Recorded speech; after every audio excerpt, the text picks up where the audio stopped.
Hi, and welcome back. In this video, we're going to talk about how to log into the system now that we have our credentials, our private key, and our passphrase notepad text file available there.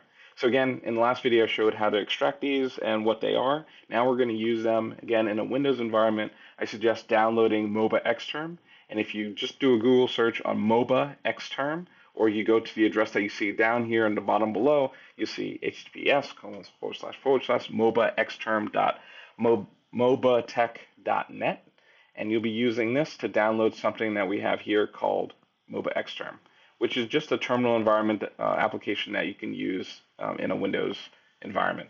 There's not a version out there yet for Mac or Linux, but if you're in Windows, we highly recommend using this.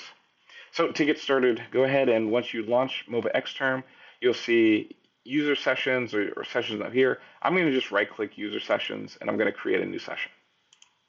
From here, it's going to ask me for give me a whole bunch of options. We're going to just click SSH over here. And then we're going to fill in our remote host. In this case, it's going to be the name of our cluster. And we have two clusters to connect to, a general purpose one called Stokes and a GPU one called Newton. Let's first log into Stokes. So I'm going to type in stokes.ist.ucf.edu. And I'm going to check this here when it says specify username, and I'm going to put the username that was provided for me.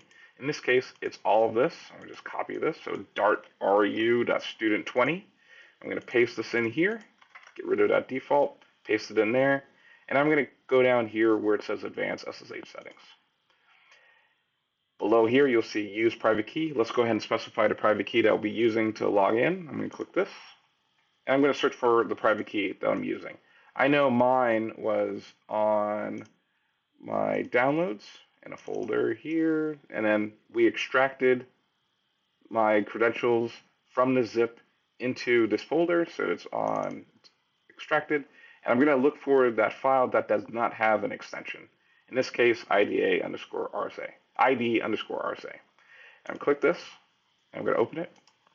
So now the full path to where I keep my private key, right there, the ID_RSA file is located, and I'm going to press OK. Right?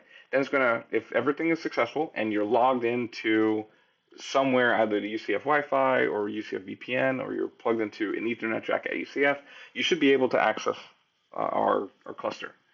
And it'll ask me for my passphrase. I'm going to just go over here, and I'll see my passphrase is Newton space 459. I'm actually going to type this out just in case. So I'm going to type in Newton space 459 and then press enter.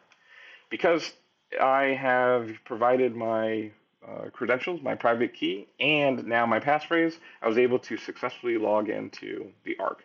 Particularly, I'm able to log into Stokes here on the Stokes cluster, and here we have access to the terminal. Like for example, if I type in ls just to see what's there, there's nothing there. I have nothing in my, maybe I can do an ls-la to show other things. I have my default stuff here, and you also see on the left, given this terminal, given this window, you see all the different things, the files that correspond here. If I wanted to, I can upload files here, but that's for another video. So that allows us to log in on a Windows environment using MOBA Xterm and the credentials that we have used, that you've received and extracted that you've seen in the first video.